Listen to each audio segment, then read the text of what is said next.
Well, I'm a little late to the game, but I finally got my hands on some of this Federal Punch 22 LR ammunition.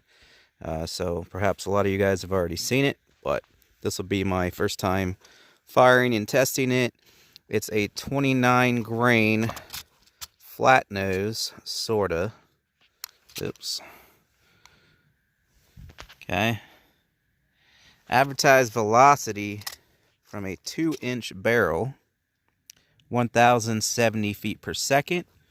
I got the chrono here. We're going to test that out. This is a 2 1/4, 2.5 inch barrel. I'll put the stats up. I can't remember the exact length. This is like 3.5, 4 inch Taurus TX22. This is a Heritage Barkeep for any who would ask. Ruger 1022 with an 18-inch barrel.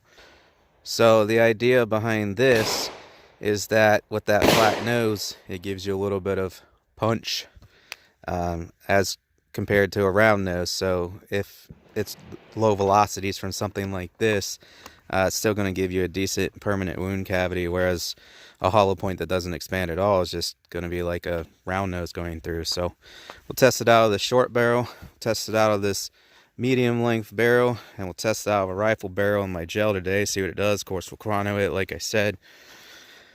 I got Knox 10% ballistics gelatin in here.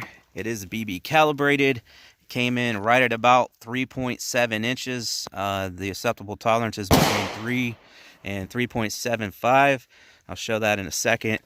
But it's just your standard brown Knox ballistics gelatin. There's the BB right there. I also brought some layers of clothing. I got just a regular t-shirt here because I wanted to start incorporating that. So I'm gonna do at least bare gel and some sort of clothing barrier. I was doing 4 layers of denim, which I still want to do. This has been an extreme test. If you shoot a bad guy in the summer, he's probably just wearing a t-shirt. So a lot of people don't like this test because of that. But this is still a good test because this simulates heavy winter clothing or the thick hide of an animal.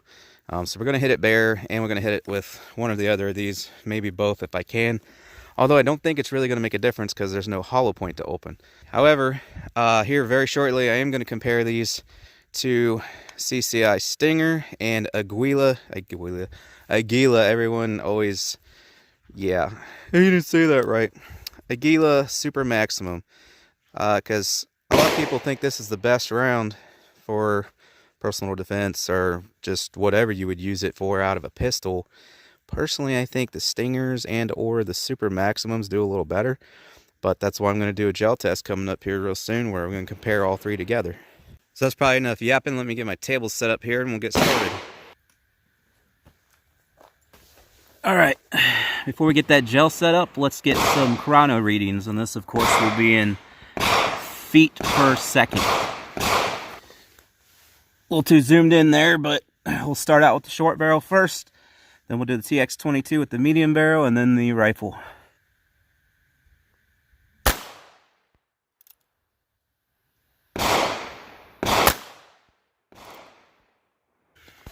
Disregard this number here. I was getting errors and had to adjust.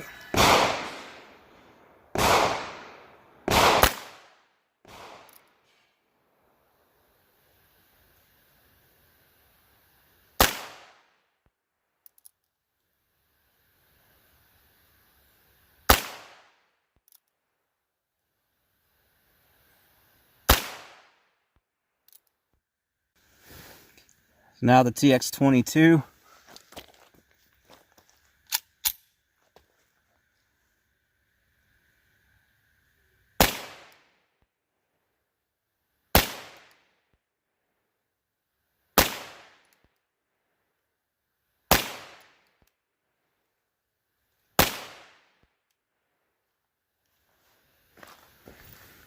Those were really consistent out of this one, and definitely more recoil than standard stuff. All right, now 5 out of the 18-inch barreled 1022.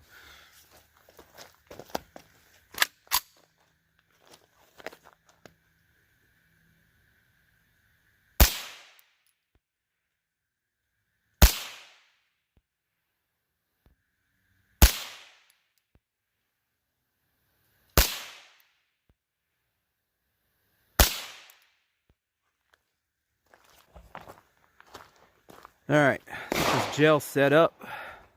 Of course, they start shooting as soon as I hit record. Forgot to mention earlier, it's in ice. This stuff's supposed to be shot at 39 degrees for optimal results. It's been in the refrigerator right at about 38, 39. Threw it in this ice to keep it at that temperature. We'll get it on the table here and get started. Alright, so these are just these containers here. These blocks, you see how they taper on the edge? They're 11 inches long from here to there. But because of the taper, if you measure from that part to that part, it's 12 inches long. And like I said earlier, there's the BB, 3.7 inches where we're coming in right there. So we're at the very end of the spectrum, but it's still within calibration. And it also makes these pretty nice and clear to look through. But we are in calibration there at about coming in right at like 3.7. All right, we'll go ahead and get started here. Go from shortest barrel to longest. So we'll hit them air gel with the Heritage Barkeep first, then the TX22, then the Ruger 1022 rifle. And then we'll incorporate some kind of cloth in there too, as long as I don't mess up the shots too bad. Should have room for everything. I'm going to be back here. I know you're supposed to do it 7 yards, but to be completely honest, I'm going to be back about 5 or 6, because that's what I have room for.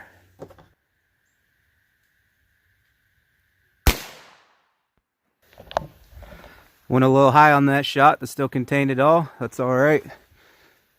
Yep, no split there, so it's all in there. It's not like any of the wound channel came out. That's real good for a short barrel, I ain't gonna lie. We'll take a closer look once we finish these other two.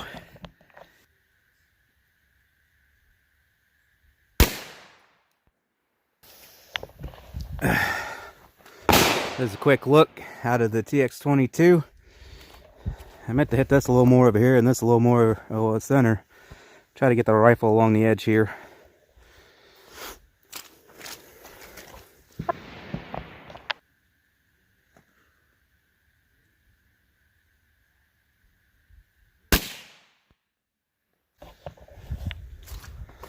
And then there's your quick look of the rifle.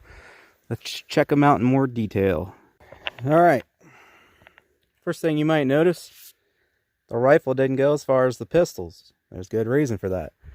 That's because out of the rifle, it had high enough velocity that the nose of that actually expanded.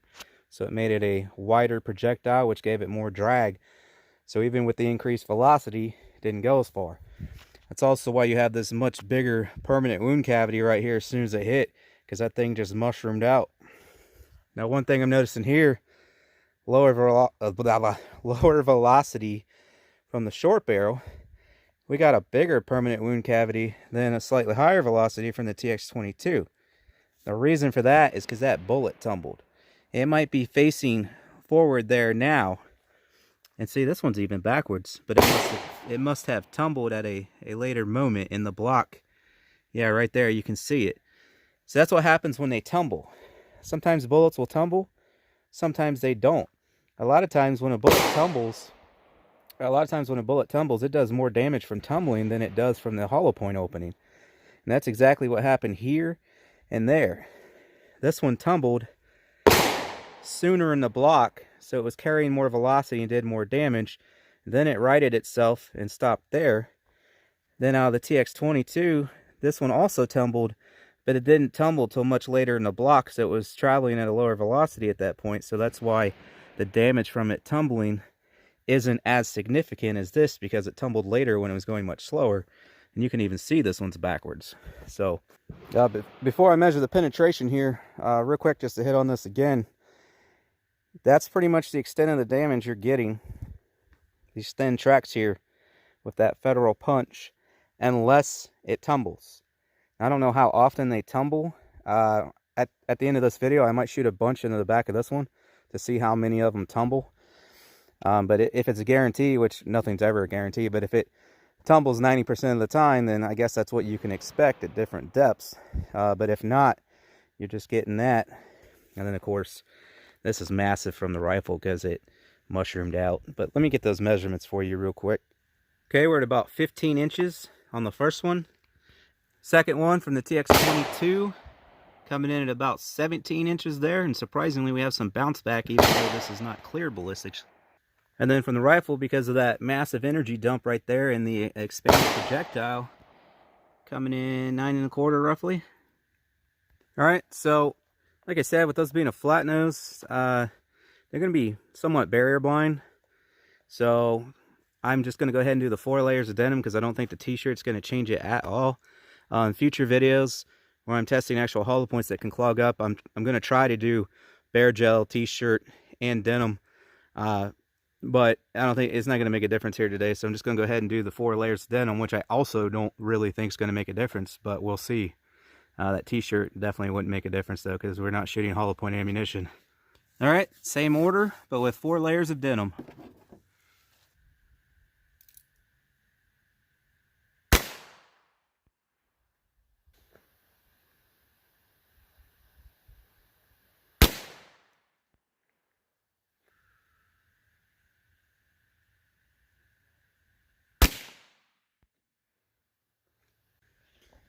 All right, there's where we hit on the front.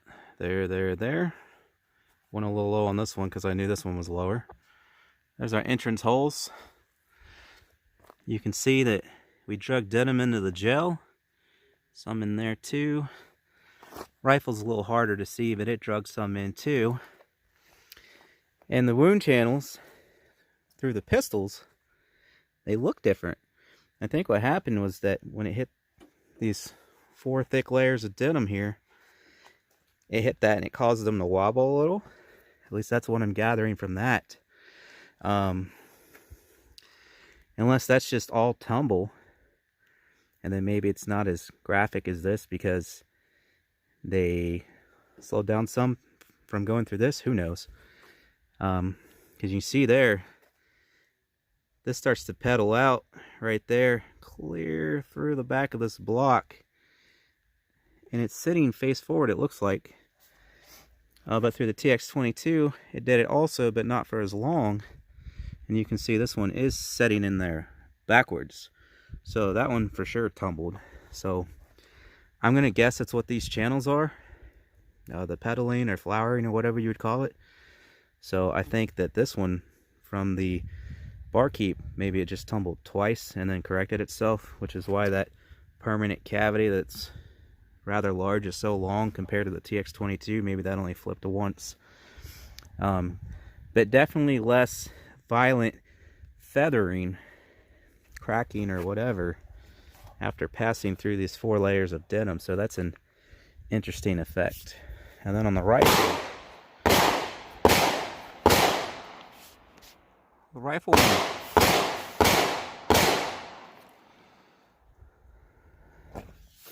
we got the seam here, which makes it a little more difficult to see, but it looks about the same, maybe ever so slightly more narrow, and I'm talking like a millimeter or 2. But and it stopped right there. It penetrated a little bit further. It's hard to tell right now, but it looks like it expanded a little less. And then we got penetration from the barkeep, roughly the same, except for, again, the one through the denim penetrated further. But on the TX22, that's interesting. We have less penetration.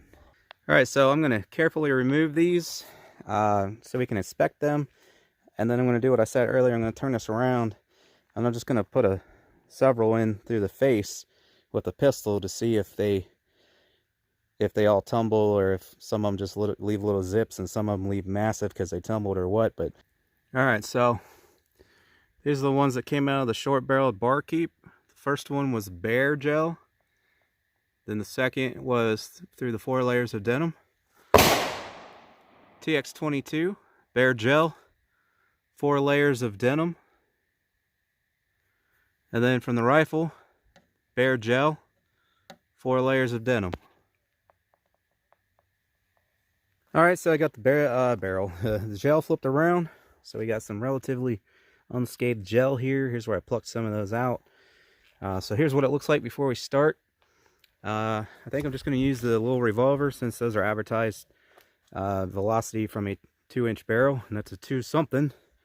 So I'll put a few in here and see what they look like.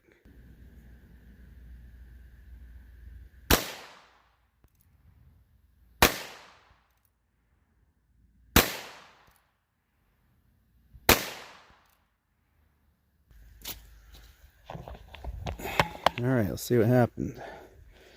Took 4 shots. There's my entry holes. Looks like, I mean, this one did almost nothing until it got here, and then it looks like it started to tumble. These had disruption right away, whereas this one didn't until clear back here. So I think generally we got 3 out of 4 here that had immediate disruption, and then all the way through this block. Some more than others. I think generally speaking, when that flat nose hits, it causes that bullet to wobble, which is where you're getting this from. And on this one, it just didn't happen to wobble until later. Got one there, there, and the penetration's all the same. So all of them are coming in about 15.5, 16, right in there. There's that one, there's that one. So take that for what you will. Those are our results. Like I said earlier in the video, I'm going to compare those coming up real soon to Stingers and Aguila Super Maximums. See how they compare. Thanks for watching. I really appreciate it. If you like this video, make sure you hit the like button, and hopefully I catch you on the next one.